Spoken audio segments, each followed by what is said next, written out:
Hey everyone, Suri here, and welcome to a highlight match from this week of Light Season Offense matches. Things ended up getting a bit derailed, again, after the last video.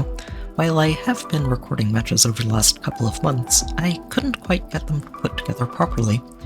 I also wasn't able to record too much from this week, which is a shame because it was an excellent time for Tellius' favourite raid boss to shine.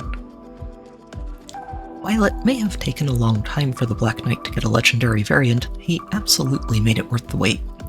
His built-in Nullsea Disrupt and Hardy Bearing let him shrug off a lot of the usual tank buster strategies, while Imbue and Reflexes give him plenty of self-sustain and an explosive counterattack. Backed up by an impressive stat total and multiple layers of damage reduction, he definitely lives up to his in-game reputation. I mostly stuck to his base kit this week. While I'd love to give him one of the new boost skills and a Briar near save, they'll have to wait for availability. I did add Slick Fighter as his seal. The team aims to avoid getting checked by Loki, so having a passive source of penalty negation is important. Panerica Engage also works quite well for him, letting him break through miracle effects and other bulky opponents. Spring Plumeria is the highlight of his support squad, complementing his kit remarkably well.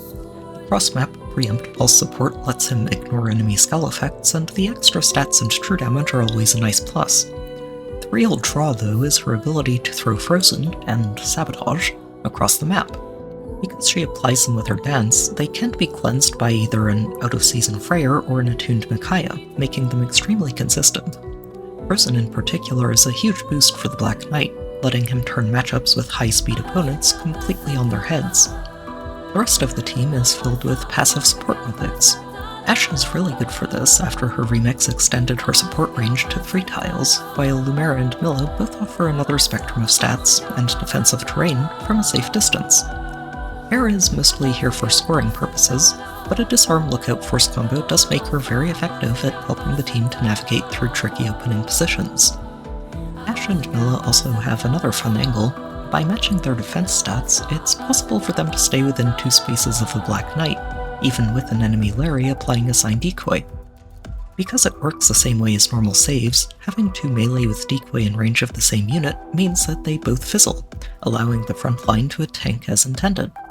It's important to be careful with this though.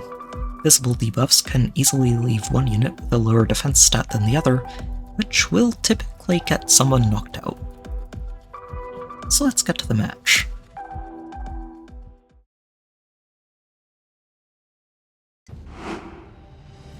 This match was a really fun one to run into, featuring an intimidating level of investment across the board. Not only are most of the team maxed out individually, they also have 6 + 10 emblems engaged between them. There's a lot of deceptive synergy here too. While the Larry-Loki combo seems counterproductive at first glance, a Sign Decoy counts as a bonus, so it can be purged by Loki.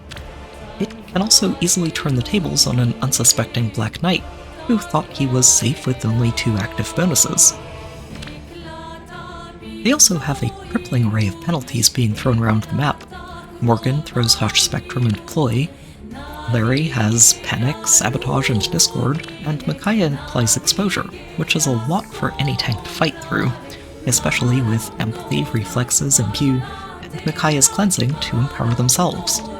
I did find a way to make this work though. While the layout of the fortress and wall here does make it difficult, there are still a couple of spots to tank from outside of Loki's purge area. I bestow my blessing. I decide to take this first turn to open things up a bit and set up to tank from the left side. While the right side is more accessible, it also opens up a few too many possibilities for Micaiah's harsh command and guidance effect to cause some trouble. Truly?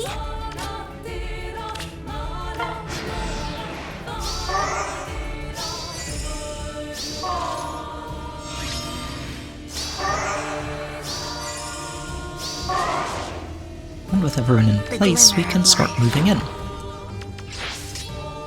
Air starts things off by opening a hole in the wall and swapping Ashe forward, which allows the Black Knight to hop over the fortress, break another structure, and then canto into position. It's a promise.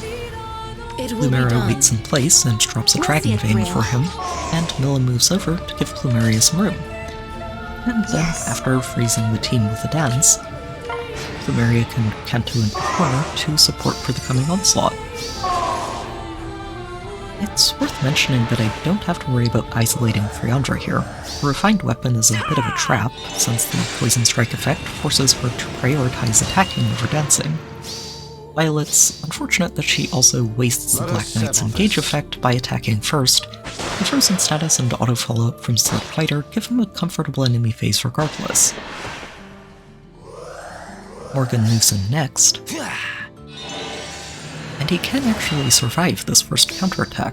He's not really doing too much damage for the Black Knight to reflect, so even though he does throw a Pitch Dark Luna at Morgan, the Ice Wall is enough for Morgan to actually tank that and live. The health is not quite enough for him to survive a follow-up, though. Laradar moves in next, and at this point it's fairly safe to say that the Black Knight's going to come out of this in one piece. Erica's the last major threat that he has to deal with this turn, and even with the quads and Twin Strike coming his way, he just doesn't take any damage from her. This will end you. It's worth mentioning that the only reason she was able to quad him there is because of Makaya's Crux skill. While he does shut down normal follow-ups thanks to Frozen, an auto follow-up will still sneak through. Let us settle this. Micaiah, on the other hand, does not accomplish anything more than the rest of her team, leaving the Black Knight at full health and ready to go into the next turn. Let us begin. I move him forward here. I'm not really concerned about the trap.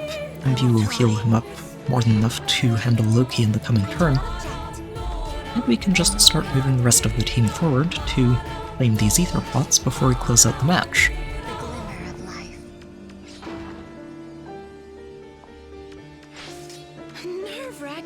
Planting the Black Knight here in the corner just out of range of the horizontal and vertical areas of the Purge means that I don't have to worry at all about him getting empathy from Rune at the start of this turn. And he doesn't have any problem dealing with her in the enemy phase. Good night, dear.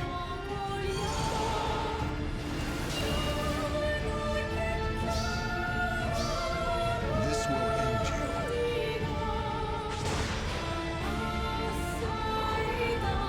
The enemy Black Knight can't quite reach us this turn, which buys me one more turn Lord Asker, guide to us. play some What movement now? shenanigans to get everybody into range of these Aether pots, pick them both up, Let us go. and then have a Black Knight face-off to close out the I match. bestow my blessing. Let us begin.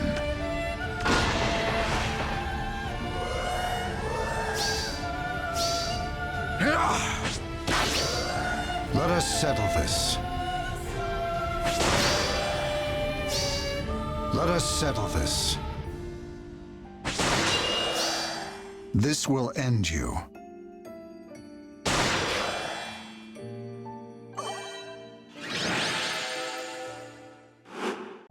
I had a lot of fun with this week, even if I wasn't able to record more matches.